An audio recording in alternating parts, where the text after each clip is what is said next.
The drilling machine made a loud grinding sound as it pushed deeper into the moon's core.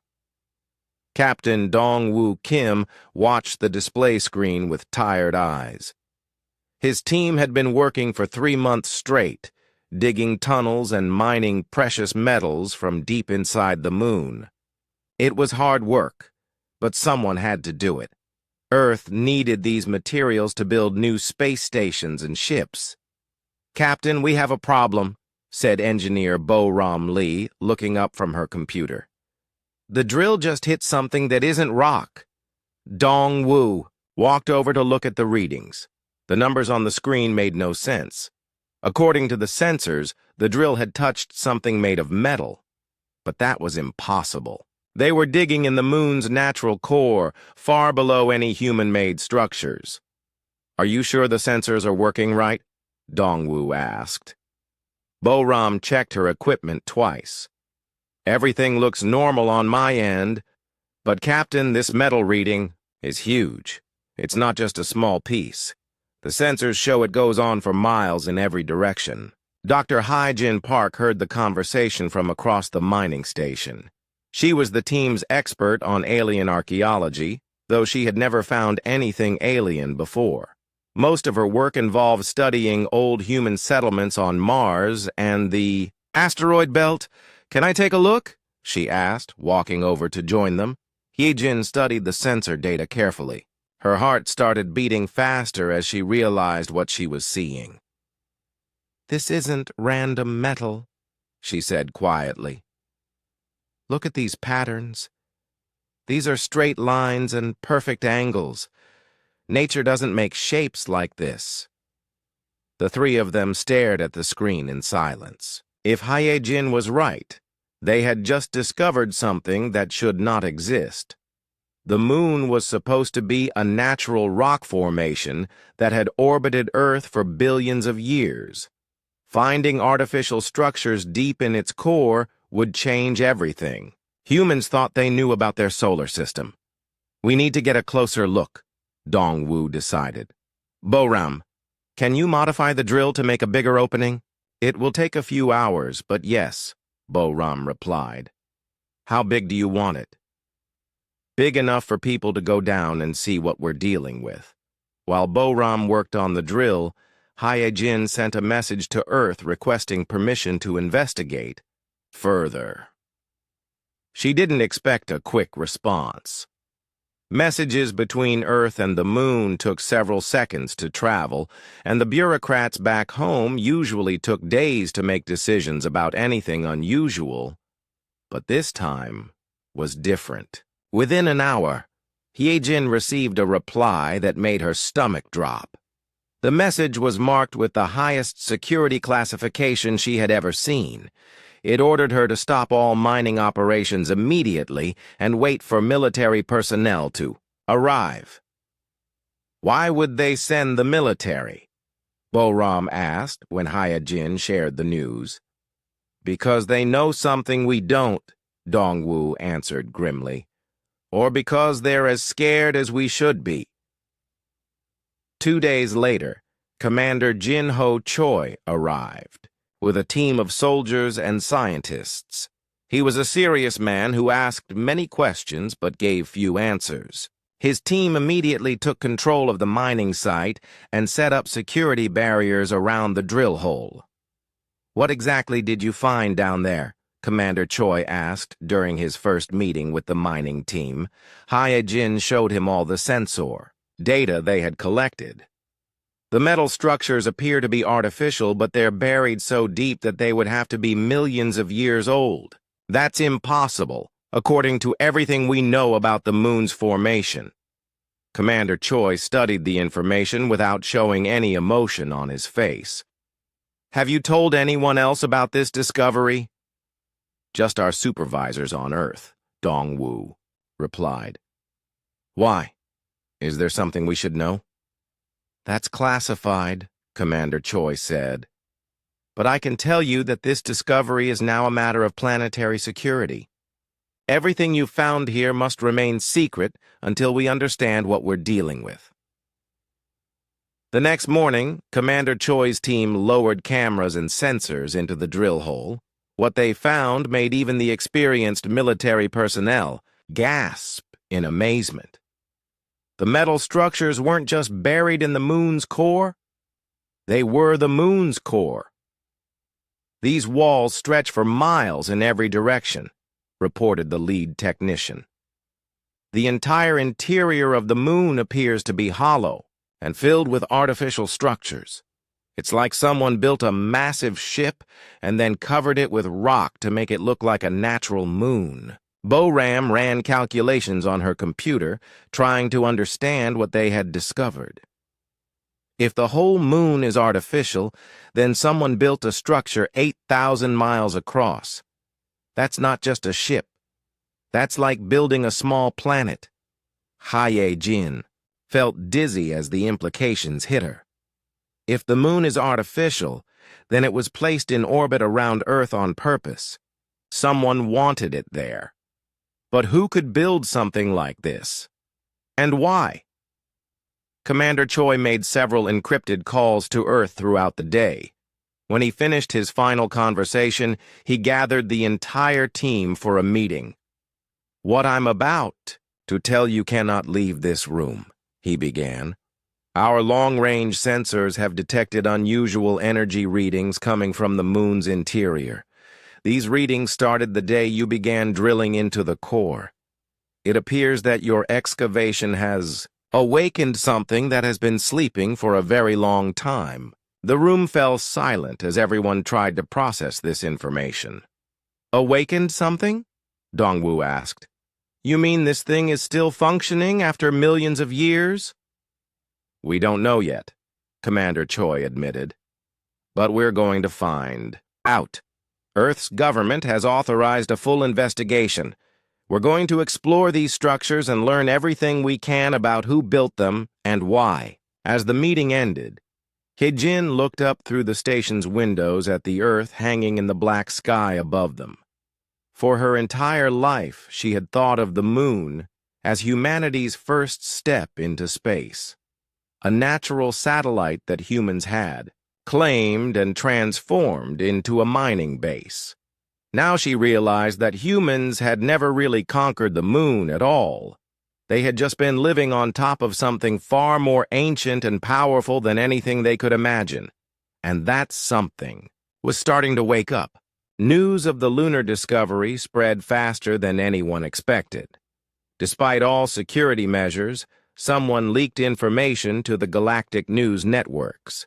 Within days, every alien civilization in known space was talking about humanity's incredible find. Admiral Yoon Seo Jung stood in the command center of Earth's largest space station, watching reports flood in from across the galaxy.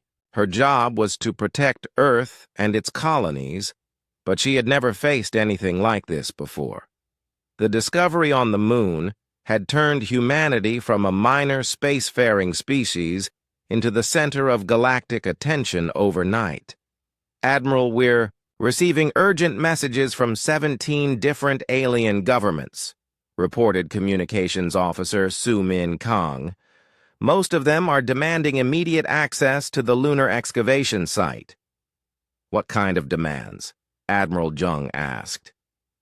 Su-Min read from her screen. "The Altarian Empire wants to send a research team.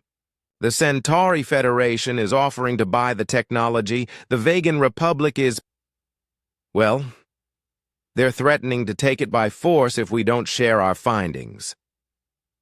Admiral Jung felt a headache coming on. In the 3 years since humanity had made first contact with alien civilizations, they had learned that most species saw humans as primitive newcomers. Earth's technology was considered basic compared to what advanced races could build. But now, somehow, humans had stumbled onto something that made even ancient civilizations nervous. Dr. Tae Young-han burst into the command center holding a tablet computer. His hair was messy and his clothes wrinkled, as if he hadn't slept in days. "Admiral, you need to see this," he said breathlessly. We've detected similar energy signatures coming from Mars. Admiral Jung looked at the data on Tae-Young's tablet. The readings showed the same geometric patterns and energy outputs that had been found on the Moon, but on an even larger scale. "Are you saying Mars is also artificial?" she asked. "Not just Mars," Tae-Young replied. "Europa, Ganymede, Callisto, and Titan are all showing similar readings. It's like something is waking up throughout the entire solar system." The implications made Admiral Young's stomach turn. If multiple planets and moons in their solar system were actually ancient alien technology, then humanity had been living in the middle of the galaxy's most powerful weapons without knowing it. "Have the other species detected these energy readings?" she asked. "That's the scary part," Tae-Young said. "According to our intelligence reports, several alien races recognize the energy signatures immediately. They know what this technology is, and they're terrified of it." Su-Min looked up from her communications station. "Admiral, I'm intercepting alien military communications. The translations are rough, but they keep mentioning something called builder ships and world killers. Some of them are calling for an immediate attack on Earth before we can activate these weapons." Admiral Jung realized that humanity was facing its greatest crisis since the invention of space travel. They had discovered technology beyond their understanding, and now the galaxy's most powerful civilizations wanted to either steal it or destroy it. "Get me a secure line to the lunar excavation site," she ordered. "I need to speak with Commander Choi immediately." The communication link crackled to life a few seconds later. Commander Choi's face appeared on the main screen, looking exhausted, but determined. "Admiral, we've made significant progress down here," he reported. "Dr. Park's team has discovered what appears to be a control room. The technology is unlike anything we've ever seen, but it seems to respond to human touch." "Responds how?" Admiral Jung asked.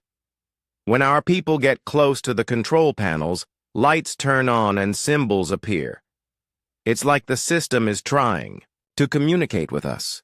Dr. Park thinks the builders designed this technology to work with any intelligent species." "That's interesting, but we have bigger problems," Admiral Jung said. "The alien civilizations know what you found, and they're not happy about it. Some of them are preparing to attack Earth to prevent us from using these weapons." "Commander," Choi's expression grew serious. "Admiral, I don't think these are weapons. Dr. Park has been studying the symbols and patterns we've found. Her preliminary translation suggests that these ships were built as refuges, not war machines." "Refuges? From what?" "We're still working on that, but the few symbols we can read mention something called the Devourers. According to the translations, the builders of these ships were running away from something that destroyed their entire civilization." "Admiral," Jung felt a chill run down her spine. If an advanced race capable of building planet-sized ships had been forced to flee their home, what kind of enemy had they been running from? "How long until you can give me more complete information?" she asked. "Dr. Park thinks she can have basic translations ready within a week," Commander Choi replied. "But Admiral, we're going to need more time to fully understand what we're dealing with." "Time is something we don't have," Admiral Jung said. "Alien fleets are already moving toward our solar system. Some of them might be allies, but others are definitely hostile." After ending the communication with the lunar team, Admiral Jung called an emergency meeting with Earth's political leaders. The conversation lasted for hours as presidents and prime ministers argued about how to handle the crisis. Some wanted to immediately share the technology with friendly alien races to gain protection. Others insisted on keeping everything secret until humanity could understand and control the ancient ships. A few suggested surrendering the technology to the most powerful alien empire in exchange for Earth's safety. "We need to make a decision." "Quickly!" Admiral Jung told the assembled leaders. Our deep space sensors show multiple alien fleets approaching the edge of our solar system. They'll be here within days. President Chen of the United Earth government stood up slowly. Admiral, in your professional opinion, what's our best chance of survival? Admiral Jung thought carefully before answering. We need to learn how to use these ancient ships before someone else takes them away from us. If the builders really were refugees fleeing from something terrible, then we might need their weapons to face the same enemy. You think this threat is still out there? Asked Prime Minister Williams of the European Federation. I think, Admiral Jung said grimly, that we're about to find out. That night, as Admiral Jung tried to sleep in her quarters, alarms suddenly blared throughout the space station. She rushed to the command center to find Su Min staring at the long-range sensors with a look of terror on her face. Admiral, Su Min said quietly, we're detecting massive energy signatures at the very edge of our solar system. Whatever's coming, it's big. Much bigger than anything the alien civilizations have. Admiral Jung looked at the sensor readings and felt her blood turn cold. The energy signatures were similar to what they had found on the Moon and Mars, but these readings suggested ships the size of small moons, and they were moving toward Earth at incredible speed. How long until they reach us? She asked. At their current speed, less than 2 weeks, Su Min replied. Admiral Jung realized that humanity's time for learning and preparation had just run out. Whatever the ancient builders had been fleeing from had found Earth, and the only weapons that might be able to stop it were buried deep in planets that humans barely knew how to operate. The race to understand the builder technology had just become a race for humanity's survival. Deep inside the Moon's artificial core, xenolinguist Mi Young-shin worked frantically to decode the ancient symbols covering the walls.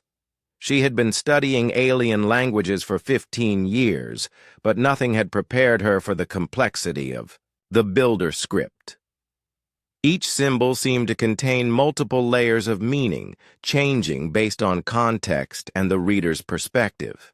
I think I'm starting to understand their basic grammar, she told Captain Jae Hyun-yu, who was leading the exploration team through the massive corridors. The builders didn't think like humans do. Their language is designed for minds that can process multiple concepts simultaneously. Captain Yu paused to examine a wall covered in glowing symbols. The corridor they were walking through was so large that Earth's biggest buildings could have fit inside it with room to spare. What have you learned about who they were? They called themselves the Shepherds, Mi-young replied, consulting her translation notes. According to these texts, they spent millions of years protecting younger civilizations from cosmic threats. But something changed. Something forced them to abandon their home galaxy and flee here. The exploration team had been working for 5 days straight, mapping the Moon's interior and documenting everything they found.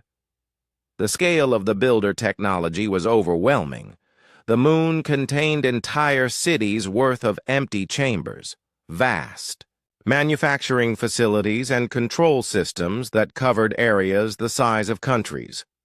Dr. Yoon Seo Kim was studying one of the control interfaces when something unexpected happened. As her hand approached the alien control panel, the symbols began to glow brighter. When she actually touched the surface, her mind was suddenly flooded with information. "Captain," she called out, stumbling backward from the interface. "Something just happened. I could understand what this system does just by touching it." Captain Yu rushed over to check on her. "Are you injured? What did you experience?" "It's hard to describe," Yoon Seo said, still looking dazed.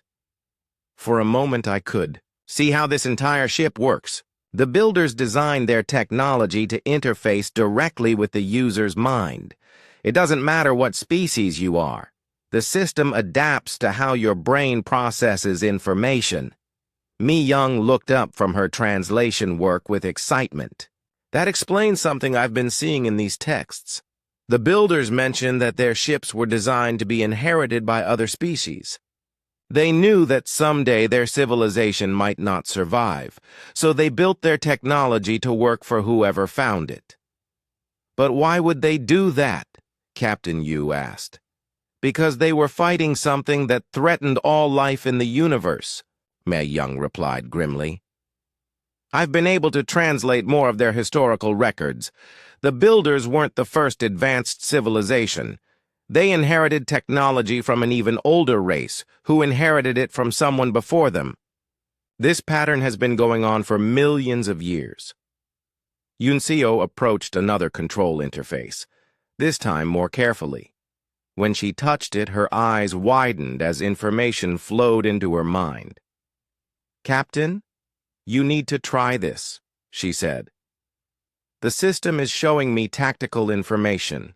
The builders faced an enemy called the Devourers. They're not a normal alien species. They're something else entirely. Captain Yu hesitantly placed his hand on the control surface. Immediately, his consciousness was filled with images and data about humanity's greatest nightmare. The Devourers were living ships that consumed entire star systems for food. They reproduced by breaking down planets and converting the matter into new ships. Worst of all, they were intelligent, capable of learning and adapting to any defense. How did the builders fight them? Captain Yu asked, removing his hand from the interface. They built these world ships, Unseo replied.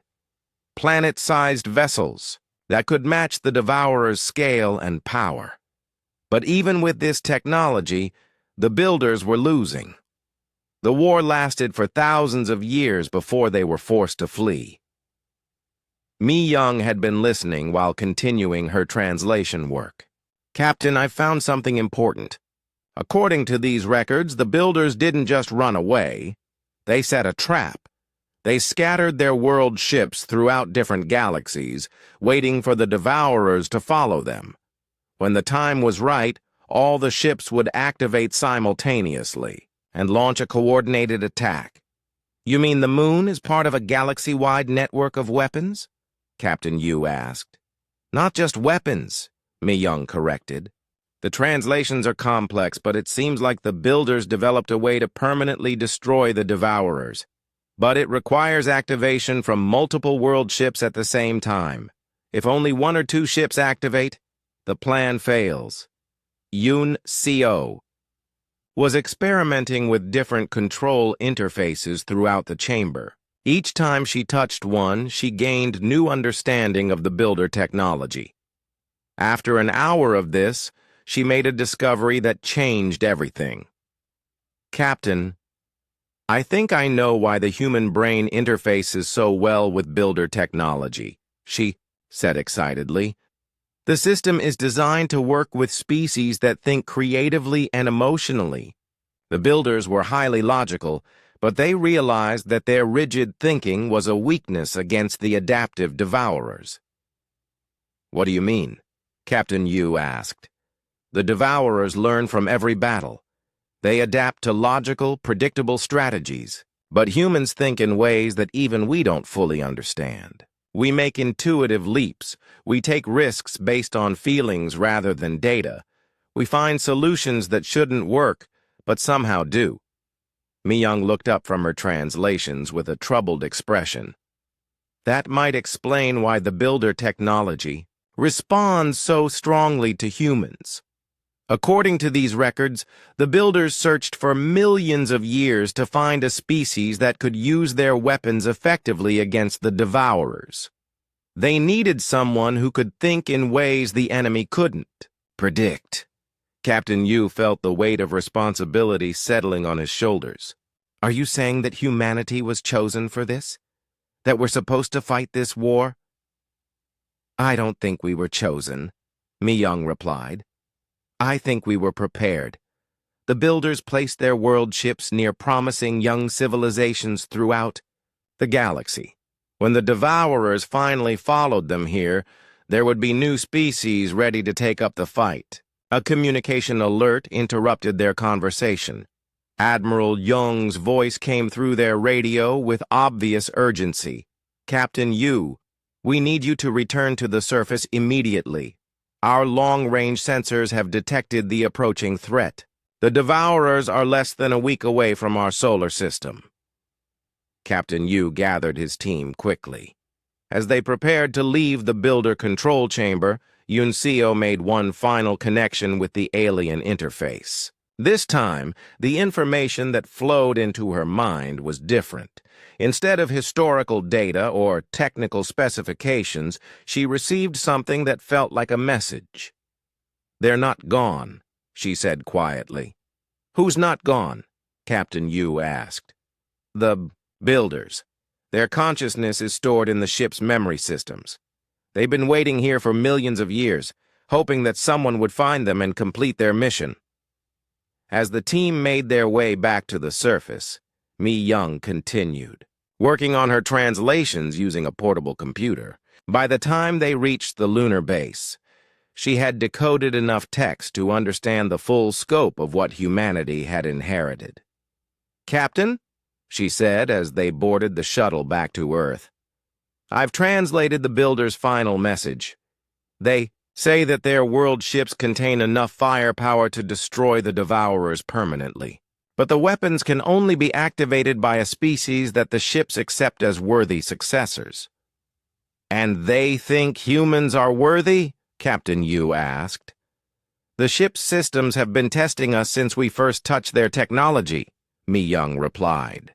"Every time we interface with their systems, they evaluate our thought patterns, our decision-making processes, our capacity for both logic and creativity." "So what's the verdict?" Mi Young smiled grimly. "We passed.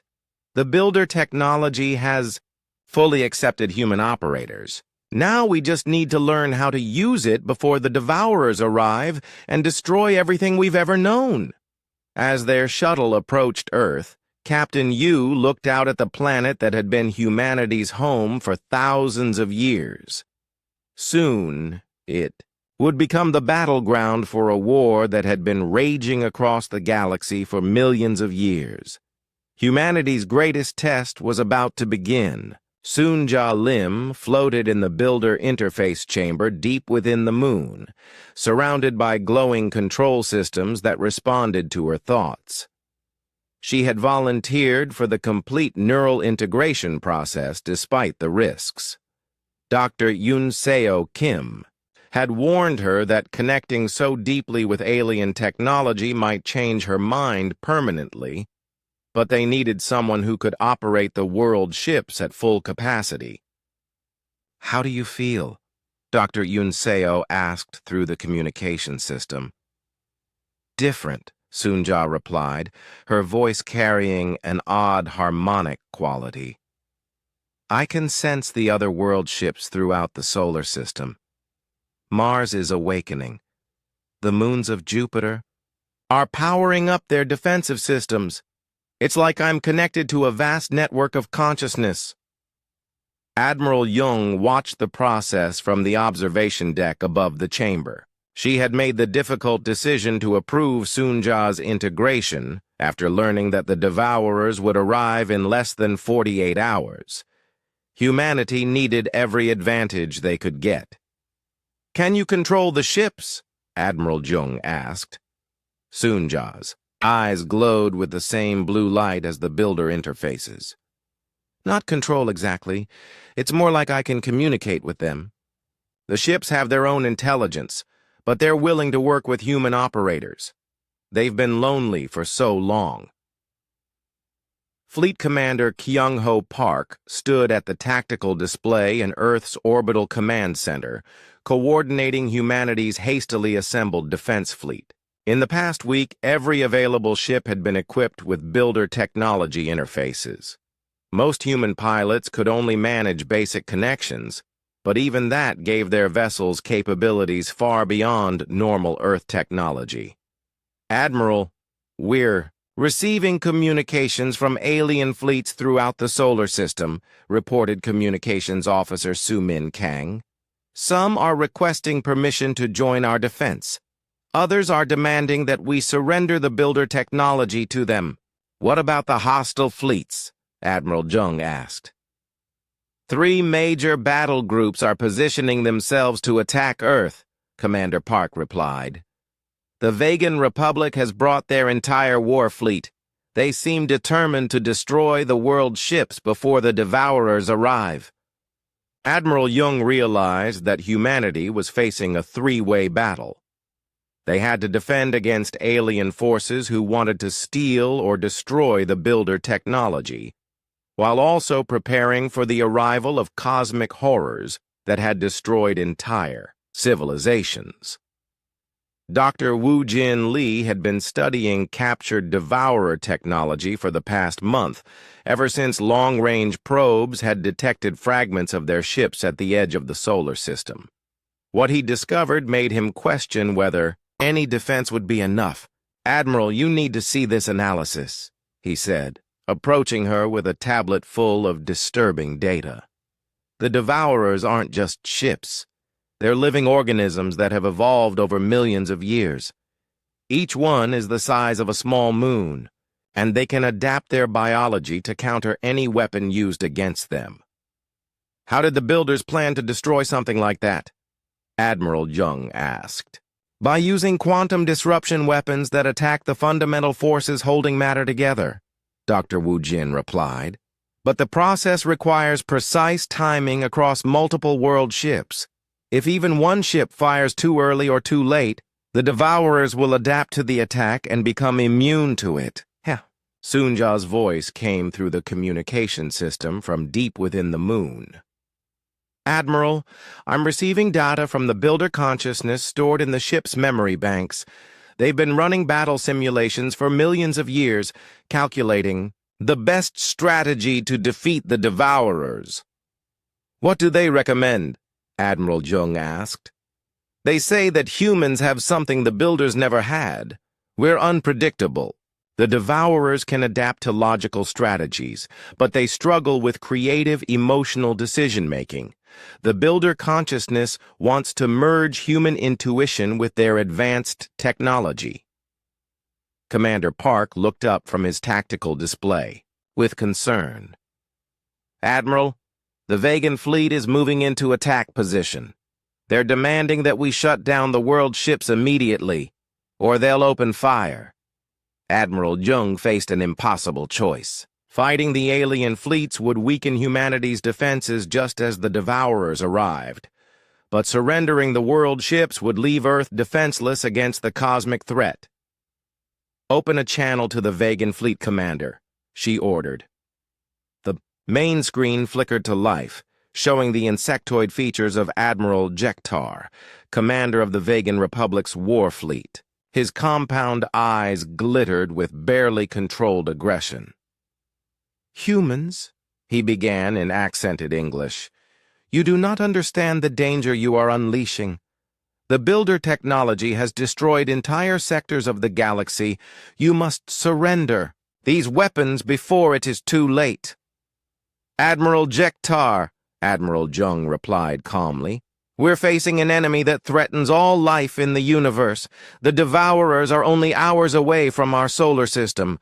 We need to work together, not fight each other." "The Devourers are a myth," Admiral Jektar snorted. "A story the builders created to justify their conquest of other species. We will not allow you to use their weapons against the peaceful civilizations of this galaxy." The communication ended abruptly as the Vegan fleet began advancing toward Earth. At the same time, several alien groups that had remained neutral started moving away from the solar system, apparently unwilling to risk being caught in the coming battle. "Admiral," Soonja's voice came through the speakers again. "The builder consciousness is warning me about something. The Devourers aren't just following their old enemies. They're being drawn here by the activation of the world ships. Our preparations are acting like a signal beacon." How long do we have? Admiral Jung asked. 6 hours until the first devourer. Scouts arrive. 12 hours until the main fleet enters our solar system. Commander Park checked his tactical displays again. Admiral, I'm reading massive energy spikes from Mars and the outer moons. The world ships are powering up their primary weapons. Through the moon's observation windows, Admiral Jung could see Mars glowing with unnatural light.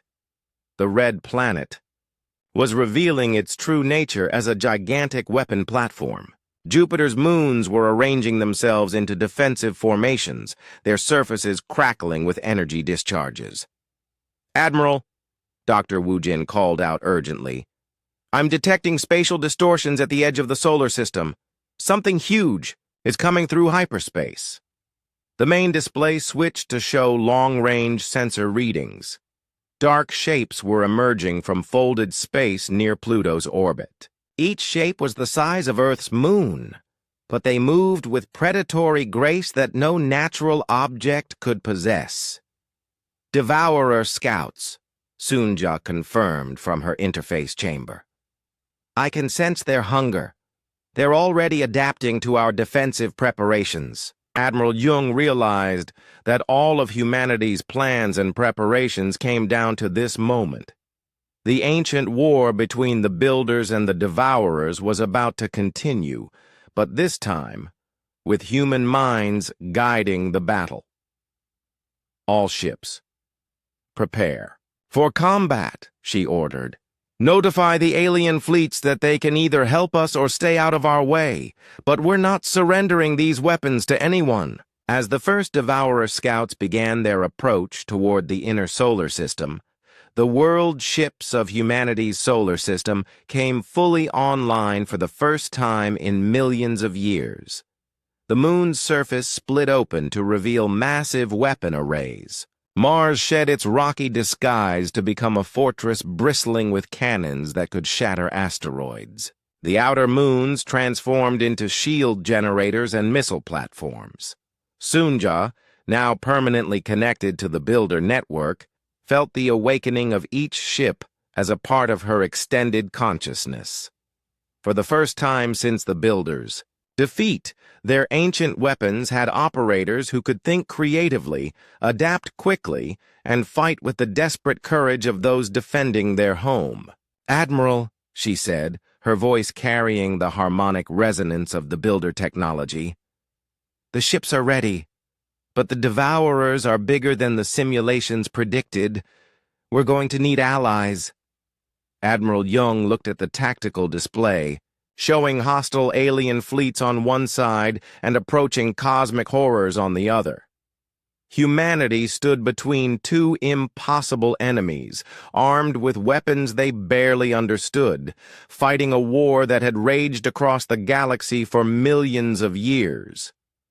Then, we'd better convince them quickly, she said grimly, because ready or not, the final battle is about to begin.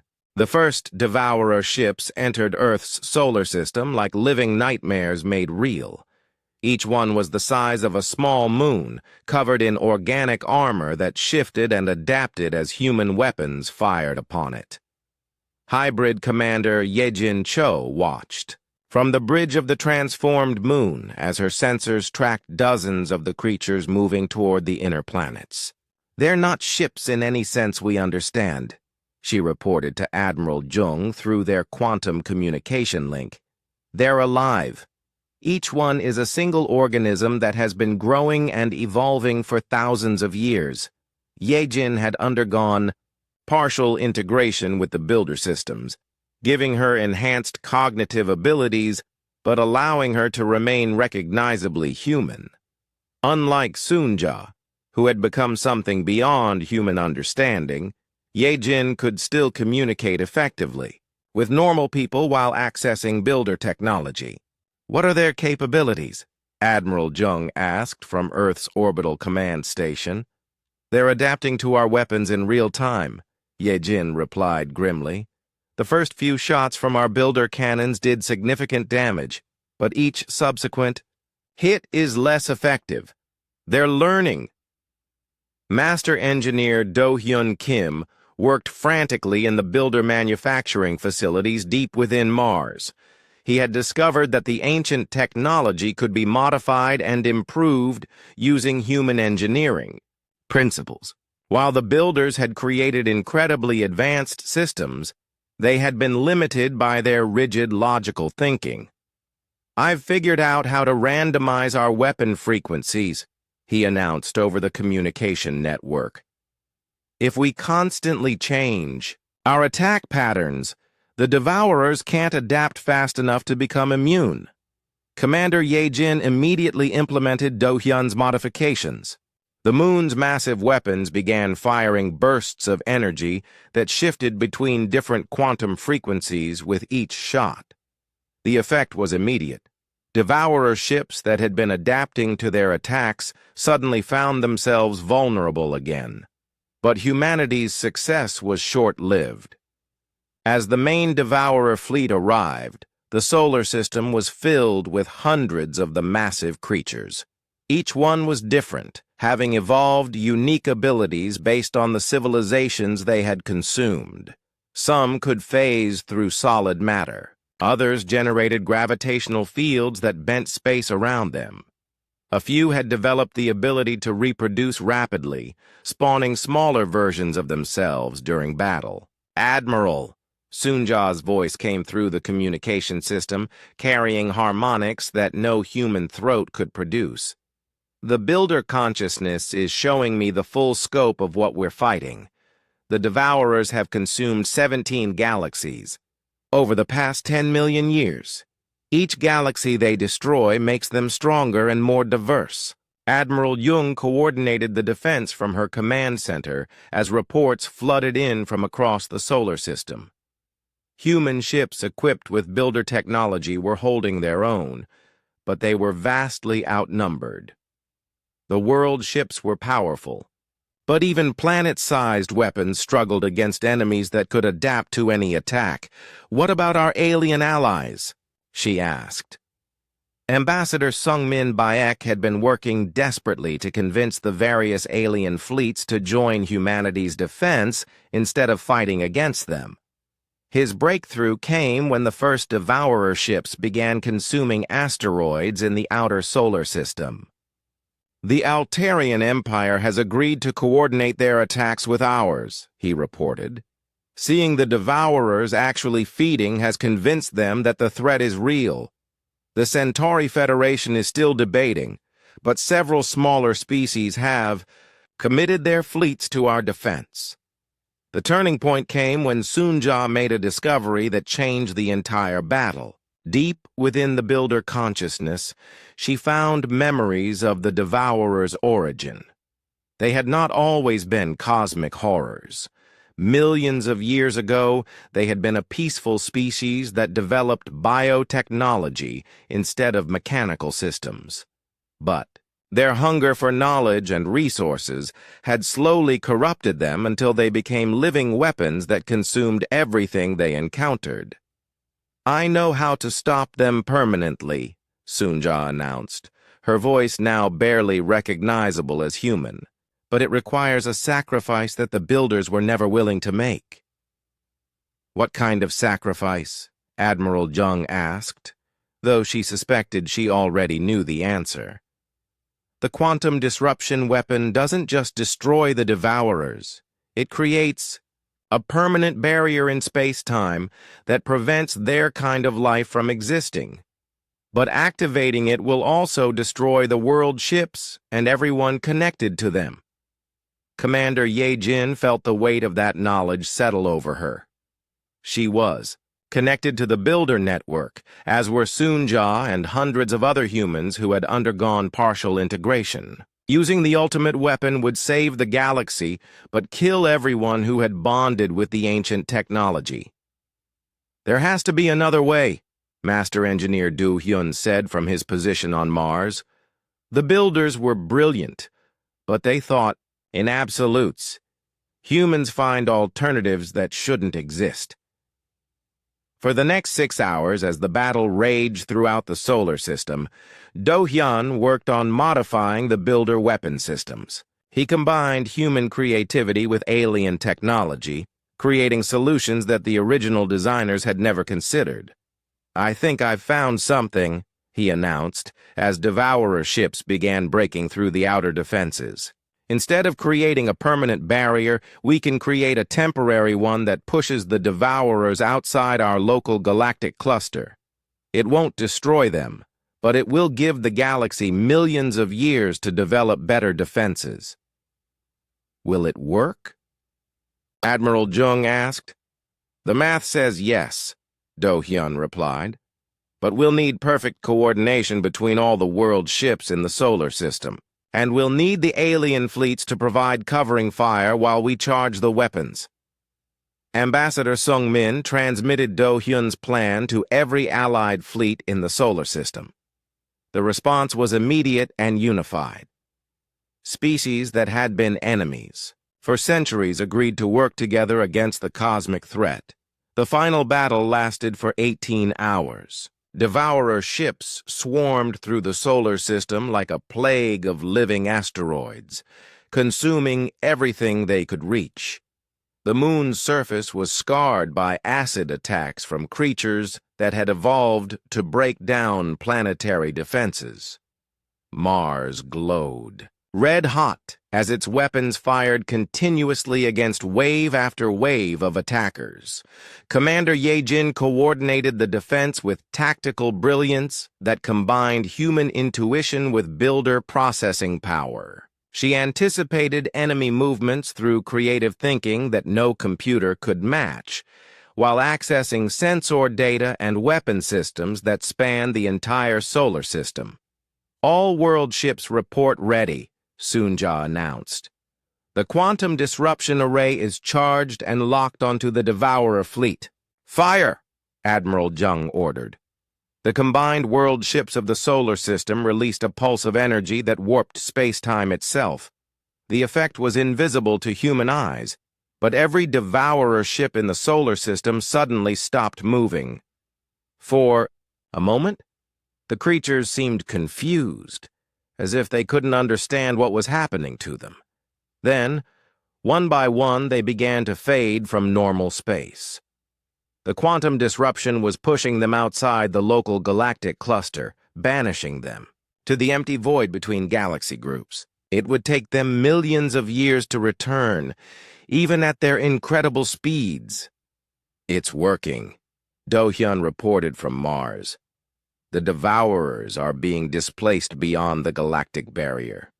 As the last of the cosmic horrors disappeared from Earth's solar system, a profound silence settled over the battlefield.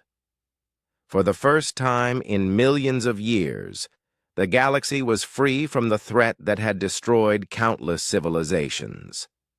"Admiral," Ambassador Sung-min said, "I'm receiving communications from alien governments throughout the galaxy. They're acknowledging humanity as the inheritors of the Builder legacy. They want to establish formal diplomatic relations with Earth as the center of galactic defense." Admiral Jung looked out at the stars that now seemed brighter and more peaceful than ever before. Humanity had faced its greatest test and emerged not just as survivors, but as the galaxy's new guardians. Commander Ye-jin descended from the Lunar Command Center to find Soon-ja in the Builder interface chamber. The integration process had changed her friend beyond recognition, but her consciousness still contained echoes of the human she had been. "What happens now?" Ye-jin asked. "Now we build," Soon-ja replied, her voice carrying harmonics from both human and Builder consciousness. "The galaxy needs defenders who can think creatively, adapt quickly, and find solutions that shouldn't exist. The Devourers will return eventually, but next time, we'll be ready." As Earth's sun rose over the transformed lunar landscape, Master Engineer Do-hyun began designing new technologies that combined human innovation with Builder engineering. The ancient weapons had served their purpose, but the future would require something even better. Ambassador Sung Min established Earth as the capital of a new galactic confederation, with humanity serving as both protectors and coordinators for thousands of different species. The galaxy had learned that sometimes the newest and least experienced species could become the most valuable allies. Admiral Young stood on the observation deck of her space station, watching human and alien ships working together to rebuild the damage from the battle. Humanity had inherited the most powerful technology in the known universe, but more importantly, they had proven worthy of the responsibility that came with it.